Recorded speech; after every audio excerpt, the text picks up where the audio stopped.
Hello दोस्तों, कैसे हैं आप सब। उम्मीद करते हैं आप सभी जो है बिल्कुल ज़बरदस्त और शानदार होंगे और साथ में जो है आपकी पढ़ाई भी क्या है ज़बरदस्त चल रही होगी। तो आज की वीडियो में हम ध्वनि यानी कि साउंड से संबंधित जो है महत्वपूर्ण प्रश्न पढ़ने वाले हैं, जो कि सभी प्रकार की प्रतियोगी परीक्षाओं के लिए महत्वपूर्ण होने वाली है। तो आप लोग से एक छोटा सा निवेदन है कि आप लोग जो है वीडियो को शुरू से अंत तक ज़रूर देखें और साथ में अगर चैनल पर नए हैं तो चैनल को सब्सक्राइब करके बेल आइकन को जरूर ऑन कर लें, जिससे कि आपको क्या है टैब नोटिफिकेशन मिलती रहे। चलिए वीडियो की शुरुआत करते हैं। अगर हम बात करें पहले प्रश्न की, तो पहला प्रश्न है कि ध्वनि का वेग अधिकतम होगा तो किसमें अधिकतम होगा। ऑप्शन दिए गए हैं निर्वात में, वायु में, जल में या इस्पात में। स्टूडेंट, अगर आपको आंसर पता है तो आप जो है इसका जवाब कमेंट बॉक्स में दे सकते हैं। अगर हम राइट की बात करते हैं तो ऑप्शन डी बिल्कुल राइट हो जाएगा, यानी कि इस्पात में। इससे जुड़े महत्वपूर्ण पॉइंट की बात करते हैं, ध्यान रखिएगा। ध्वनि की चाल जो है विभिन्न माध्यमों में भिन्न भिन्न होती है। जैसे कि गैसों में जो है ध्वनि अत्यंत धीमी गति से प्रवाहित होती है, द्रव्यों में जो है तीव्र गति से, और ठोस में तीव्रतम जो है गति से गमन करती है। यानी सबसे धीमी गैस में चलती है, उसे थोड़ा सा तेज द्रव में, और सबसे तेज जो है ठोस माध्यम में चलती है। ध्यान रखिएगा, ध्वनि जो है निर्वात में गमन नहीं कर सकती, और ध्वनि जो है वायु की अपेक्षा स्टील में लगभग 15 गुना तीव्र गति से गमन कर सकती है। तो इस बात को भी ध्यान रखिएगा। सेकंड नंबर है कि ध्वनि तरंगे क्या हैं, मतलब ऑप्शन नीचे दिए गए हैं कि ध्वनि तरंगे किससे संबंधित हैं या क्या नहीं चल सकती हैं। इसमें बोला है कि पहला निर्वात में चल सकती हैं, दूसरा है कि केवल ठोस माध्यम में चल सकती हैं, और तीसरा है कि केवल गैसों में चल सकती हैं, और डी है कि ठोस तथा गैस दोनों माध्यम में चल सकती हैं। अगर यहाँ पे हम राइट चूज करते हैं तो ऑप्शन डी हो जाएगा कि ठोस तथा गैस दोनों माध्यमों में चल सकती हैं। हाँ, ये है कि गैस में धीमी गति से चलेगी और उससे तीव्र गति से क्या है ठोस में चलने वाली है तरंग। ठीक है, ध्वनि तरंग, ध्यान रखिएगा। 3 नंबर है कि ध्वनि तरंगे नहीं चल सकती हैं। अभी आपने देखा था कि किसमें नहीं चल सकती हैं, तो ऑप्शन डी हो जाएगा, यानी कि निर्वात में नहीं चल सकती हैं। ध्यान रखिएगा, ध्वनि के जो है संचरण के लिए किसी ना किसी माध्यम की आवश्यकता होती है, तभी वो क्या है चल सकती है। 4 नंबर है कि चंद्रमा के धरातल पर दो व्यक्ति एक दूसरे की बातें नहीं सुन सकते हैं, क्योंकि क्या रीजन है। तो आप लोग जानते हैं कि चंद्रमा पर जो है किसकी उपस्थिति नहीं है, तो वायुमंडल की, यानी कि बी ऑप्शन राइट हो जाएगा। चंद्रमा पर जो है वायुमंडल नहीं है, और इसीलिए क्या है एक व्यक्ति दूसरे की आवाज़ नहीं सुन सकता, क्योंकि वहाँ पे कोई माध्यम है ही नहीं जो कि क्या है गमन करा सके ध्वनि को।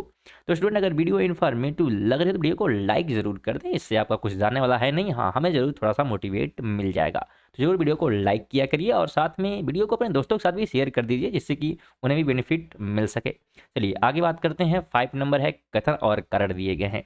तो कथन कहता है कि अनुरण विशेषण बड़े जो है गिरजाघरों तथा अन्य जो है बड़े भवनों में प्रतीत होती है, और इसका कारण क्या है, तो दीवारों, छत एवं धरातल से अपवर्तित ध्वनि परावर्तन हो सकता है। अगर आप लोग इस आवाज़ को मतलब क्वेश्चन क्या है नहीं समझ पा रहे, इसे समझिए कि अगर कोई जो है सराउंडिंग एरिया है चारों तरफ से घिरा हुआ, तो अगर उसमें आप बोलते हैं तो आवाज़ जो है कई मतलब एक 7 बार या रिपीट करती है। ठीक है, मतलब आप बोल बोल के शांत हो जाएंगे, लेकिन आवाज़ फिर भी क्या है आती रहती है। तो वही पूछ रहा है कि ऐसा क्यों होता है, और नीचे कारण दिए गए हैं। इसमें राइट की बात करते हैं तो ऑप्शन बिल्कुल ए हो जाएगा कि ए तथा आर दोनों बिल्कुल सही हैं, और आर ए की सही जो है स्पष्टीकरण भी कर रहा है कि क्यों जो है आवाज़ गूंजती है। 6 नंबर है कि म्यूजिक कंसर्ट के लिए हाल की दीवारों को क्या करना चाहिए। ठीक है, तो अगर हम देखें तो म्यूजिक कंसर्ट के लिए हाल की दीवारों को क्या होना चाहिए, तो ध्यान रखिएगा ऑप्शन यहाँ पे डी हो जाएगा, ध्वनि का जो है अवशोषण करना चाहिए। क्योंकि अगर ध्वनि अवशोषण नहीं होगा तो वह रिफ्लेक्ट करेगा और आवाज़ें क्या होंगी आपस में गूंजेंगी। चलिए 7 की बात करते हैं। तो स्पष्ट रूप से प्रतिध्वनि सुनने के लिए परावर्तित सतह और सुनने वाले के माध्यम मध्य जो है कम से कम दूरी जो होनी चाहिए वह है। यानी दो लोग अगर बातें कर रहे हैं तो अगर आवाज़ जो है बिल्कुल क्लियर सुनाई पड़नी चाहिए, तो कितनी दोनों के बीच दूरी होनी चाहिए, तो कुल जो दूरी की बात की जा रही है डी हो जाएगा, 16.5 मीटर की दूरी होनी चाहिए स्पष्ट जो है आवाज़ सुनने के लिए। 8 नंबर की बात करते हैं। तो परासव्य तरंगों के बारे में निम्नलिखित कथनों पर विचार कीजिए। पहला कथन कहता है कि ये कीड़ों को नष्ट कर सकती है। दूसरा है कि ये कपड़ों से धूल हटाकर उन्हें साफ कर सकती है। और तीसरा है कि इनका उपयोग जो है बीमारियों के उपचार के लिए किया जा सकता है। और फोर्थ नंबर है कि ये जो है स्वचालित दरवाजों को नियंत्रित कर सकती है। आपको बताना है कि कौन से जो है परासभ्य तरंगों के लिए राइट बोले जा रहे हैं। तो बिल्कुल यहाँ पे डी राइट हो जाएगा, यानी कि ये सभी बिल्कुल क्या हैं, सही हैं। ध्यान रखिएगा कि जो ध्वनि तरंगे होती हैं 3 प्रकार की होती हैं। श्रव्य तरंगे जिनकी आवृत्ति जो है 20 हर्ट्ज से लेके 20,000 हर्ट्ज तक हो सकती है। और जो अवश्रव्य ध्वनि तरंगे होती हैं उनकी आवृत्ति जो है 20 हर्ट्ज से कम होती हैं। और तीसरा जो है परासभ्य ध्वनि तरंगे जिनकी आवृत्ति जो है 20,000 हर्ट्ज से अधिक होती है। तो उम्मीद करेंगे बातें आपको समझ में आ रही है, तो वीडियो को लाइक जरूर करते हुए चलिएगा।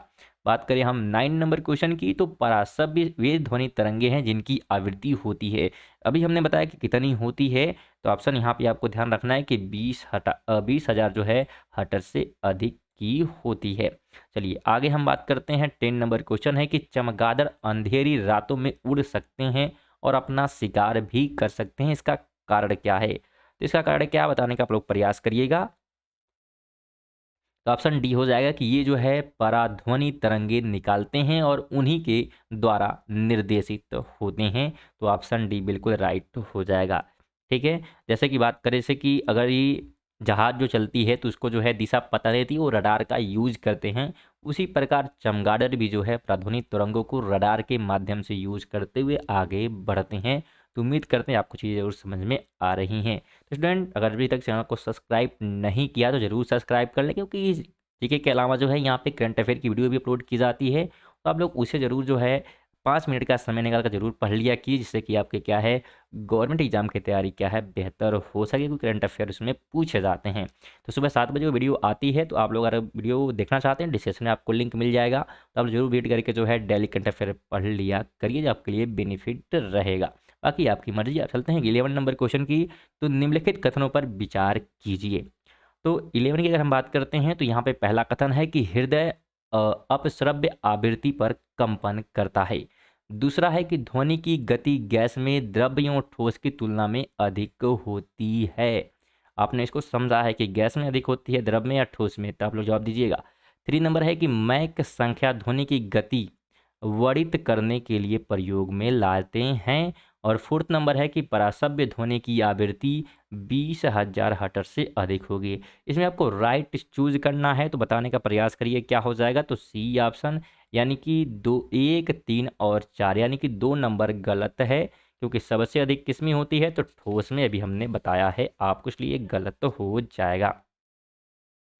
चलिए 12 की बात करते हैं। तो विश्व स्वास्थ्य संगठन के अनुसार एक नगर के लिए सुरक्षित ध्वनि प्रदूषण स्तर है तो कितना है?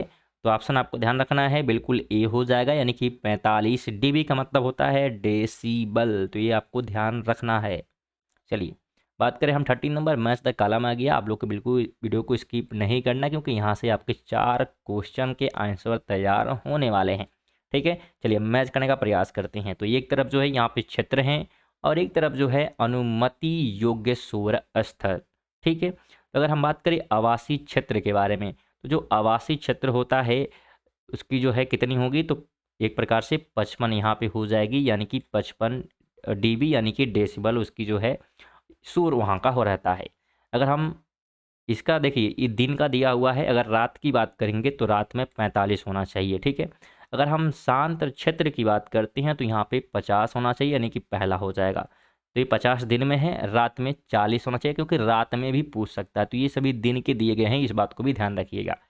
औद्योगिक क्षेत्र की बात करते हैं, यहाँ पे काम वगैरह हो रहा है, तो 75 होना चाहिए। यहाँ पे 75 तो नहीं दिया है, तो 70 दिया, क्योंकि ये रात का हो गया। ठीक है, रात का 70 है और दिन का 75, ये भी ध्यान रखिएगा। व्यापारिक अगर हम क्षेत्र की बात करते हैं तो 65 होना चाहिए, 65 दिया है, ठीक है। तो ये दिन का है और रात का 55 होगा, तो इस बात को भी आपको ध्यान रखना है। तो उम्मीद करेंगे जरूर आपको वीडियो समझ में आ रही है। तो इसका सी ऑप्शन बिल्कुल राइट यहाँ पे हो जाएगा। सॉरी डी नहीं, एक मिनट, इसका डी ऑप्शन नहीं क्या होगा? तो हाँ ठीक है, सॉरी डी ऑप्शन होगा, डी ऑप्शन। ठीक है, सी नहीं होगा, डी ऑप्शन 2, 1, 4, 3। ठीक है, आप लोग देख ले, बिल्कुल मैच यहाँ पे सही किया गया है। चलिए 14 की बात करते हैं। तो किस स्तर यानी कि डेसिबल से अधिक की ध्वनि हानिकारक ध्वनि प्रदूषण कहलाती है? स्टूडेंट जितने प्रश्न हैं सभी जो है पेपर में पूछे गए हैं, तो बिल्कुल इसको हल्के में नहीं लेना है, बिल्कुल ध्यानपूर्वक वीडियो को देखना है, अंत तक देखें, जिससे कि आपको क्या है कंप्लीट जानकारी मिल सके। हम 14 की बात करते हैं तो बिल्कुल यहाँ पे सी हो जाएगा, यानी कि 18 डेसिबल। ध्यान रखिएगा, अगर 80 डेसिबल से अधिक की ध्वनि है तो हानिकारक ध्वनि प्रदूषण के रूप में जानी जाती है। चलिए 15 है कि एक सितार में किस प्रकार की ध्वनि तरंगे उत्पन्न होती हैं? तो एक सितार में बात करते हैं तो जो अपराग्रामी एवं अनुप्रस्थ, ये दो प्रकार की जो है तरंगे उत्पन्न होती हैं। 16 की बात करते हैं तो एक टीवी सेट को चलाने के लिए निम्नलिखित में से किस एक का टीवी रिमोट नियंत्रण इकाई द्वारा प्रयोग किया जाता है? तो ये जो है किया जाता है रेडियो तरंगे का, ऑप्शन नंबर डी राइट हो जाएगा। 17 है कि टेलीविजन के दूरस्थ नियंत्रण के लिए किस प्रकार के विद्युत चुम्बकीय विकिरण का उपयोग किया जाता है? यहाँ पे जो दूरस्थ की बात हो रही है, यानी कि हम दूर से बैठे हुए टीवी को ऑन कर देते हैं और बंद भी कर देते हैं, तो ये कैसे हो पाता है, बस वही हमसे पूछ रहा है। तो ये जो है होता है अवरक्त से, ऑप्शन नंबर ए राइट हो जाएगा। ध्यान रखिएगा, टेलीविजन के रिमोट कंट्रोल में जो है प्रयुक्त विद्युत चुम्बकीय तरंगे अवरक्त किरणें होती हैं, और अवरक्त जो है एक विद्युत चुम्बकीय विकिरण है। उल्लेखनीय है कि रिमोट कंट्रोल केवल टेलीविजन को ऑन एवं ऑफ करने में ही नहीं, बल्कि चैनल, आवाज़ की तीव्रता व चित्र की गुणवत्ता आदि को भी नियंत्रित करने में प्रयोग किया जाता है। चलिए आगे बढ़ रहे हैं हम। 80 नंबर की बात करें कि जब टीवी का स्विच ऑन किया जाता है तो क्या घटित होता है? तो ध्यान ध्यान रखिएगा, श्रव्य और दृश्य दोनों एक साथ शुरू होते हैं। ऑप्शन आपको ए यहाँ पे ध्यान रखना है। इसमें अगर किसी भी क्वेश्चन में कोई डाउट है तो आप जो है कमेंट बॉक्स में पूछ सकते हैं। चलिए हम 19 की बात करें तो दूरदर्शन प्रसारण में श्रव्य संकेतों का प्रेषण जो है करने के लिए प्रयुक्त तकनीकी है। तो कौन सी तकनीकी है? तो उस तकनीकी का नाम जो है आवृत्ति माडुलन है, ऑप्शन बी राइट हो जाएगा। ये आपको ध्यान रखना है कि तकनीक का प्रयोग किया था, और इस तकनीकी से जो है प्रसारित संकेत किसी भी प्रकार के शोर तथा विकृत से मुक्त होते हैं।